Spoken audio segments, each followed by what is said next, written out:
नमस्कार. संस्कृत टीचर या चॅनलमध्ये तुम्हा सर्वांचं पुन्हा एकदा खूप खूप स्वागत. माझं नाव आहे सोनाली जाधव. संस्कृत टीचर हा चॅनल आपण संस्कृत शिकणाऱ्या मुलांसाठी आणि त्यांच्या पॅरेंट्ससाठी बनवला आहे, जेणेकरून त्यांना संस्कृत भाषा शिकण्यासाठी अधिक सोपी होईल. आजपासून सुरुवात करत आहोत आपण स्टँडर्ड 10ला. ओके, कारण 10वीची मुलं घरात बसून आता अभ्यास करत आहेत वेगवेगळ्या विषयांचा. त्यासाठी त्यांचा विचार करून आपण 10वीच्या ज्या संस्कृतच्या व्हिडिओ आहेत त्या चालू करत आहोत. Standard 10 subject Sanskrit, board Maharashtra आणि इयर 2020. संस्कृत हे ज्यांचं संपूर्ण संस्कृत आहे त्यांच्यासाठी ही व्हिडिओ आहे. त्यांचा जो पहिला धडा आहे तो आहे आद्य कृषकः पृथुवैन्यः. ओके, याचा अर्थ आहे आद्य म्हणजेच काय, पहिला. कृषकः म्हणजे शेतकरी, पहिला शेतकरी. आणि त्या शेतकऱ्याचं नाव काय आहे, पृथुवैन्यः. पृथुवैन्य नावाचा पहिला शेतकरी होऊन गेला आपल्या भारतभूमीवर. आता ती स्टोरी जी आहे ती तुम्हाला इथे दिलेली आहे. ऋग्वेदात एषा कथा उद्धृता, म्हणजे ही जी कथा आहे ती ऋग्वेदातली आहे. वेन भूपतेः पुत्रः वैन्यः एव पृथुवैन्यः इति नाम्ना ज्ञातः. ओके, याचा अर्थ होतो की वेन भूपते म्हणजेच काय, वेन नावाचा एक राजा होता. भूपती म्हणजे राजा होता. त्याचा पुत्र कोण होता, वैन्यः. आणि त्या वैन्यहलाच आपण पृथुवैन्यः या नावाने ओळखतो. सह प्रजाहित दक्षः आदर्शः सम्राट इति स्मृतः. तो जो होता तो प्रजेच्या बद्दल प्रजाहित दक्ष असा होता राजा, आदर्श राजा होता आणि सम्राट होता. ओके, इति स्मृतः म्हणून तो ओळखला जातो, म्हणून तो लोकांच्या आठवणीत आहे. भारत देशे पृथुना एव कृषी कार्यं प्रारब्धं संशोधितं विकासं प्रति नीतं च. भारत देशामध्ये पृथुना एव कृषी कार्य म्हणजे भारत देशामध्ये जो पृथु राजा होता, म्हणजेच हा पृथुवैन्य, त्यानेच शेतीची जी कार्य आहेत त्यांना सुरुवात केली. त्याच्यावर शेतीवर संशोधन केलं, शेतीचा विकास केला आणि हे सगळं काम त्यांनी केलं. पुढे आहे सह एव कृषी विद्यायाः जनकः इति मतः. तोच जो आहे कोण, जो पृथुनैव्य जो आहे त्याला कृषी विद्या म्हणजे जी शेतीची जी विद्या असते तर त्याचा ह्याला जनक म्हटलं जातं. ओके, अतः एव सः प्रथमः कृषकः. आणि म्हणूनच तो पहिला शेतकरी आहे धर्तीवरचा. धरित्र्याः पृथिवी इति नामाभिधानं पृथोः कार्यस्य स्मारकम इति मन्यते बुद्धैः. धरित्री म्हणजेच काय, आपली जी धरती आहे. ओके, जी धरतीला आपण पृथ्वी म्हणतो. ओके, ते आपण पृथ्वी का म्हणतो धरतीला, तर पृथोने केलेल्या कामाचं स्मरण म्हणून आपण धरतीला काय म्हणतो, पृथ्वी असं म्हणतो. ओके, हे झालं थोडंसं प्रस्तावना. आता धडा चालू करूया आपण. भूपालः पृथुवैन्यः नाम धरायां प्रथमः अभिषिक्तः सम्राट. ओके, भूपालः याचा अर्थ काय होतो, राजा.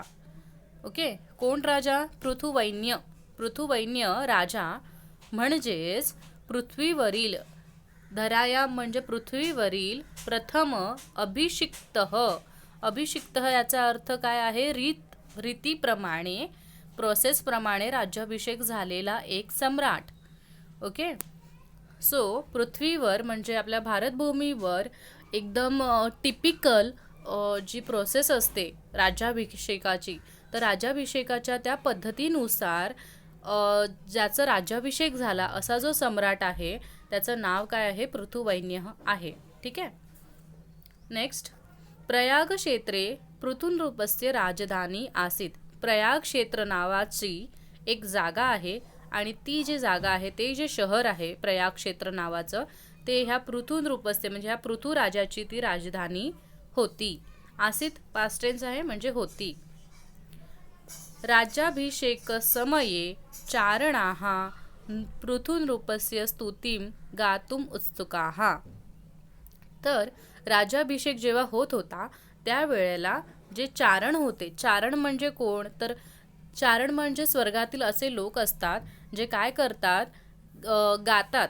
ओके, काही जे मंत्र असतात, ज्या सुक्ती असतात, ज्या मंत्रांना सुक्ती आपण म्हणतो वगैरे, सो ते गाणारे जे गायक असतात त्यांना चारण म्हटलं जातं. आणि हे राजाचा जेव्हा राज्याभिषेक होत असतो तेव्हा हे चारण येतात पृथ्वीवर आणि विविध गाणी म्हणतात. ओके, सो राज्याभिषेक समये चारणा पृथुनृपस्य स्तुतीं गातुम उत्सुकाः. म्हणजे राज्याभिषेकाच्या वेळी जे चारण होते ते पृथु नावाच्या ज्या राजाची, पृथुराजाची स्तुती गाण्यासाठी खूप उत्सुक होते. गातुम उत्सुकमध्ये तुमची संधी आहे. ठीक आहे. तदा पृथुः आज्ञा पलयत. तेव्हा पृथूने एक आज्ञा दिली. ओके, तिष्ठन्तु चरणाः. तिष्ठन्तु म्हणजे थांबा.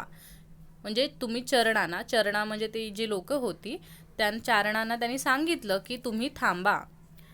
यावत मम सद्गुणाः न प्रकटीभवन्ति तावदहं न स्तोतव्यः. यावत म्हणजे जोपर्यंत. ओके, जोपर्यंत मम सद्गुणाः माझे सद्गुण, माझे चांगले गुण प्रकट होत नाहीत, तावदहं तोपर्यंत माझी स्तुती करू नका. न स्तोतव्य म्हणजे तोपर्यंत माझी स्तुती करू नका. स्तवनम तू ईश्वरसैव भवेत. याचा अर्थ काय होतो की स्तवन म्हणजे जी स्तुती आहे ती खरं तर, तू म्हणजे खरं तर, ईश्वरसैव भवेत म्हणजे ईश्वराचीच झाली पाहिजे. ओके, म्हणजे स्तुती करायची असेल तर ती ईश्वराचीच केली गेली पाहिजे. स्तुती गायकाः पृथुनृपस्य एतादृशीं निस्पृहतां ज्ञात्वा प्रसन्नाः अभवन्. ओके, ह्याचा अर्थ होतो स्तुती गायका, आणि स्तुती गायकांनी ह्या पृथुनृपाची, पृथु जो नृप आहे, राजा आहे, त्याची ही जी अशा प्रकारची निस्पृहता म्हणजे अजिबात तो सेल्फिश नाही आहे, तो भरपूर लोकांचं कल्याणकारी आणि परोपकारी हा जो गुण त्यांनी बघितला त्यामुळे ते खूप प्रसन्न झाले होते. कोण प्रसन्न झाले होते? चारण लोक. कारण राजाने काय सांगितलं की तुम्हाला स्तुती करायचीच आहे तर तुम्ही देवाची करा, माझी स्तुती करू नका. ओके, तर त्याच्यातून त्याचा मनाचा मोठेपणा आणि निस्पृहता हे गुण कोणी पाहिले? चारणांनी पाहिले, आणि चारण त्यामुळे खूप खुश झाले. पुढे जाऊया आपण. एकदा पृथुराजः स्वराज्ये भ्रमणम अकरोत. एकदा पृथुराजा जो होता तो स्वतःच्या राज्यामध्ये भ्रमण करत होता. अकरोत पास्ट टेन्स आहे सगळीकडे. भ्रमण समये तेन दृष्टम यत् प्रजाः अतीव कृशाः अशक्ताश्च. भ्रमण समय म्हणजे फिरताना, तेन दृष्टम त्याने पाहिले, की यत म्हणजे की आपली जी प्रजा आहे ती अतिशय कृशा म्हणजे काय, तर अतिशय बारीक झालेली आहे. कृशा म्हणजे अतिशय सुकळं ज्याला आपण म्हणतो. ओके, सो बारीक आणि अशक्त हा च जो आहे आणीचा तो शेवटी आहे इकडे. सो भ्रमण समये त्याने पाहिलं की आपली जी जनता आहे, आपली जी लोक आहेत ती भरपूर अशक्त आणि बारीक झालेली आहेत. ताहा प्रजा हा पशुवत जीवंती म्हणजे ताहा प्रजा म्हणजे जी प्रजा आहे, ओके, ती प्रजा पशु म्हणजे पशूंप्रमाणे जगत आहे. ओके, हे त्याला कळलं की आपले प्रजाजन जे आहे ते पशुप्रमाणे जगत आहेत. निकृष्टान्नम खादंती. निकृष्ट म्हणजे वाईट अन्न ते खात आहेत. तद्दृष्ट्वा राजा चिंताकुलः जातः. आणि हे सर्व पाहून राजा चिंतेमध्ये गेला. चिंताकुलः जात म्हणजे चिंतेत गेला, चिंता करायला लागला. तदा पुरोहित वदत. तेव्हा त्याला राजाला पुरोहित जे असतात ब्राह्मण ते राजाला म्हणतात, हे राजन म्हणजे अरे राजा, धनधान्यादी सर्वं वस्तुजातं वस्तुतः वसुंधरायाः उदर एव वर्तते. म्हणजे हे राजा, तुला जे धन आणि धान्य पाहिजे किंवा सर्व ज्या वस्तू पाहिजेत, ओके, सर्व ज्या वास्तविक ज्या वस्तू आहेत, वस्तुतः म्हणजे रियालिटीमध्ये ज्या काही वस्तू आहेत, धनधान्य वगैरे, ते कुठे तुला मिळणार आहेत? वसुंधराया हा उदर, म्हणजे वसुंधरा म्हणजे पृथ्वी. पृथ्वीच्या पोटामध्ये तुला सगळं धनधान्य आणि इतर वस्तू मिळतील. तत्प्राप्तुम यतस्व, याचा अर्थ आहे की त्यामुळे त्या गोष्टी मिळवण्यासाठी तू प्रयत्न कर. प्राप्तुम म्हणजे मिळवण्यासाठी, ओके, त्यामुळे त्या प्राप्त करून घेण्यासाठी तू काहीतरी प्रयत्न कर. तदा पुढचा, तदा पृथुभूपेन तदर्थम धनुः सज्जीकृतम. ते ऐकून तेव्हा, ओके, ते ऐकून पृथुराजाने त्याचा जो धनु म्हणजे त्याचा धनुष्य बाण सज्जीकृत म्हणजेच काय केला? तयार केला, सज्ज केला. तदा भूमी ही स्त्रीरूपम धृत्वा तस्य पुरतः प्रकटिता अभवत अवदच्च. हे राजेंद्र, त्यावेळेला जी भूमी आहे म्हणजे आपली धरती, ओके, तिने स्त्रीचं रूप घेऊन, धृत्वा म्हणजे घेऊन, तस्य पुरतः त्याच्या समोर, पृथुराजाच्या समोर प्रकटित झाली आणि म्हणाली, च अवदच्च म्हणजे आणि म्हणाली की हे राजेंद्र म्हणजे हे राजा, तव पिता दुःशासकः वेन राजः राजधर्मस्य पालनं नाकरोत. म्हणजे तुझे जे वडील होते, ओके, ते कोण होते? ते दुःशासक होते. ते अगदी वाईट असे काय होते? शासक होते. ओके, म्हणजेच कोण? वेन राजा. ओके, वेन राजाचाच मुलगा म्हणून पृथुवैन्य त्याला म्हटलं जातं की नाही. सो वेन राजा हा खूप, म्हणजे तुझे जे वडील होते ते अतिशय वाईट राजा होते, वाईट शासक होते. ओके, राजधर्माचे पालनम ना करो, त्यांनी कधीच राजधर्माचं पालन केलं नाही, म्हणजे राजाप्रमाणे ते कधी वागले नाहीत. तदा मया चोर लुंठक भयात धनधान्य पुष्पफलानी मम उदरे निहितानी. आणि तदा मया म्हणजेच काय की तेव्हा मी चोर जे लोक आहेत किंवा लुंठक म्हणजेच काय लुटारू लोक जे आहेत त्यांच्या भीतीमुळे धनधान्य आणि पुष्प आणि फळं, म्हणजे धनधान्य आणि फळं आणि फुलं हे सगळं मी काय केलं? माझ्या उदरामध्ये नेऊन लपवलं. ओके, माझ्या पोटात हे सगळं ठेवलं. का ठेवलं मी? कारण चोर आणि लुटारू यांच्या भीतीने.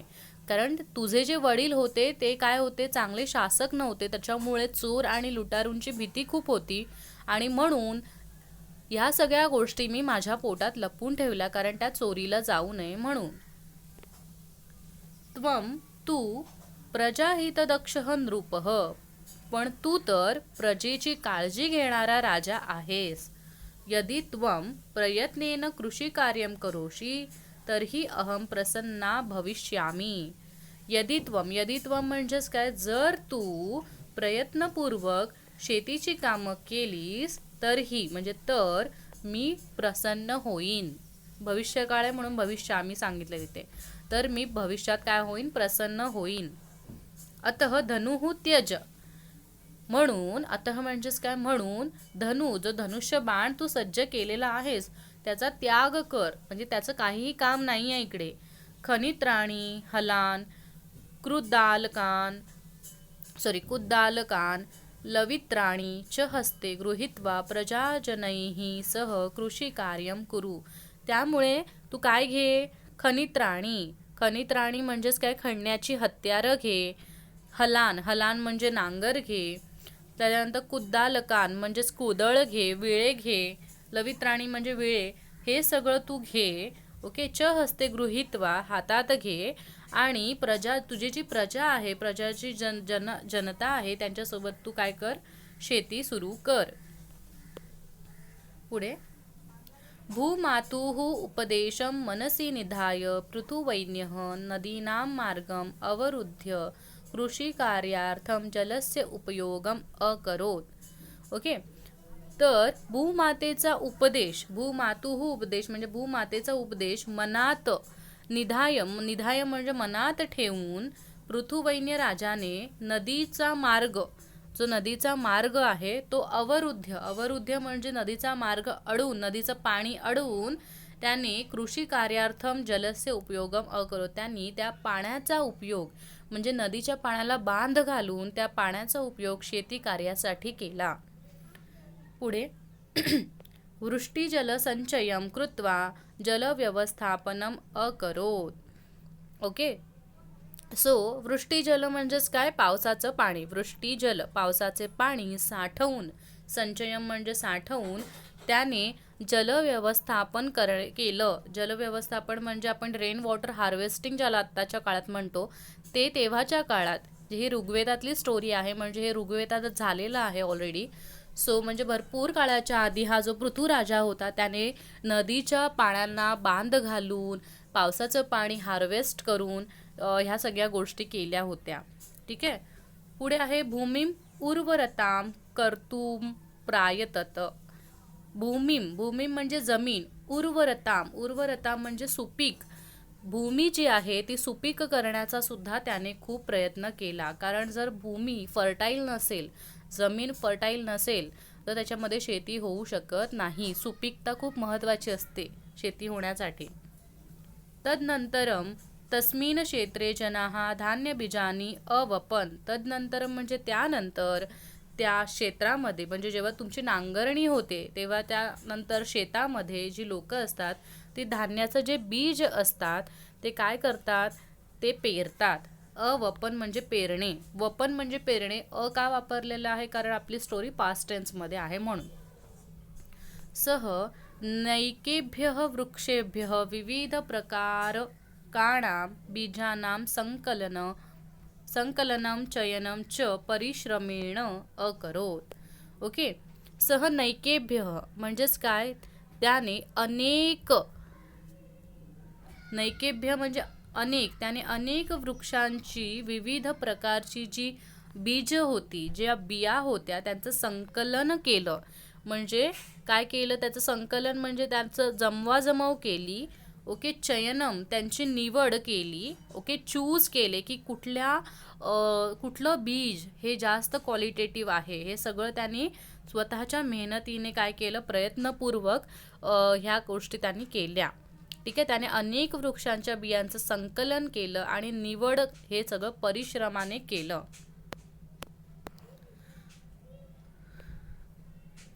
अनंतरम बीजानां संस्करणं कृत्वा वपनम अकरोत. अनंतरम म्हणजे नंतर बियांवर संस्करण म्हणजे संस्कार, म्हणजे एक प्रकारची प्रक्रिया करून काय केली, त्याने पेरणी केली. ओके, शेती करताना पीक छान यायला पाहिजे यासाठी ऋग्वेदात काही अथर्ववेदात काही गोष्टी सांगितलेल्या आहेत, काही मार्ग सांगितलेले आहेत की जे बी असतं शेतीत आपण वापरतो तर त्याच्यामध्ये त्याला मध लावलं जातं. ओके, त्याला शेण लावलं जातं, कारण त्याच्यामुळे त्याची सुपीकता त्या बीजाची अधिक वाढते. तर असे वेगवेगळे उपाय अथर्ववेदात सांगितले आहेत. तर ते सगळे उपाय करून झाल्यावर त्या बीजांवर त्याच्यानंतर काय केली जाते, पेरणी केली जाते. पर्जन्यानंतरम बीजेभ्यः अंकुराः उद्भूताः. पर्जन्यानंतर म्हणजे पाऊस पडल्यानंतर बीज जे आहेत, ज्या सीड्स आहेत त्यांना अंकुर येतात. They are sprouted. ओके, धान्य लाभेन सर्वे जना प्रजाजनाः संतुष्टाः च अभवन्. धान्य लाभल्यामुळे सर्व जी प्रजाजन होते ते संतुष्ट झाले. एषः कल्याणकारी नृपः पृथिव्यां प्रशासने अग्रणीः जनसेवाव्रती च अभवन्. आणि अशा प्रकारचा जो हा कल्याणकारी राजा आहे, ओके, ज्याने काय केलं, पृथ्वीवर राज्य करण्यात, पृथिव्यां प्रशासने म्हणजे पृथ्वीवर राज्य करण्यात हा जो राजा आहे तो सगळ्यात अग्रणी म्हणजे सगळ्यात श्रेष्ठ आणि च म्हटलेलं आहे. आणि जनसेवाव्रती म्हणजे लोकांची सेवा करण्याचं त्याने व्रत घेतलेला असा हा राजा होऊन गेला. ओके, कुठला राजा, पृथुवैन्य. ओके, सो पृथुवैन्याने काय काय कामं केली त्याचं खाली एक तुम्हाला चार्ट दिलाय. तर त्याने लोकांसाठी संरक्षण व्यवस्था सुरुवात केली, ज्याला आपण पोलीस म्हणतो आताच्या काळात. जलव्यवस्थापन म्हणजे पाण्याचं व्यवस्थापन. त्याच्यानंतर कृषीमध्ये संशोधन त्यांनी केलं, आरोग्यासाठी वेगवेगळ्या सुविधा, पशूनां कृते रक्षितानि तृणक्षेत्राणि, म्हणजे माणसांचाच विचार न करता त्यांनी प्राण्यांचा विचार करून त्यांना काही तृणक्षेत्राणि म्हणजे गवताळ प्रदेश राखीव ठेवला प्राण्यांना चरण्यासाठी. अन्न दुग्धादीनां व्यवस्था, म्हणजे अन्न आणि दुधाची व्यवस्था. नगर व्यवस्थापन, एक सिटी मॅनेजमेंट त्यांनी शिकवलं लोकांना. आणि शिक्षणाची व्यवस्था, या सर्व गोष्टी त्या काळात ऋग्वेदाच्या काळात अगदी चोख पद्धतीने पृथ्वीराजाने केल्या होत्या, ज्या अजूनपर्यंत आपण एवढं डेव्हलप होऊन सुद्धा हल्लीच्या काळात एवढं टेक्नॉलॉजी असून सुद्धा आपल्याला प्रश्न पडतात हे कसं मॅनेज करायचं. पण ऋग्वेद म्हणजे भरपूर हजार वर्षांच्या काळापूर्वी त्या सगळ्या गोष्टी ह्या एका राजाने त्या काळात लोकांसाठी केल्या होत्या. ओके, सो आय होप तुम्हाला हा चॅप्टर समजला असेल. जर समजला असेल तर प्लीज व्हिडिओला लाईक करा, चॅनलला सबस्क्राईब करा आणि व्हिडिओ जास्तीत जास्त करून तुमचे जे 10th स्टँडर्डचे मित्रमैत्रिणी आहेत त्यांना ही व्हिडिओ शेअर करा, जेणेकरून त्यांना अभ्यास करता येईल घर बसल्या. ओके, सो काही तुमचे डाऊट्स असेल तर तुम्ही नक्की कॉमेंट सेक्शनमध्ये जा आणि कॉमेंट करा. ओके, भेटूया नवीन व्हिडिओसोबत. तोपर्यंत धन्यवाद.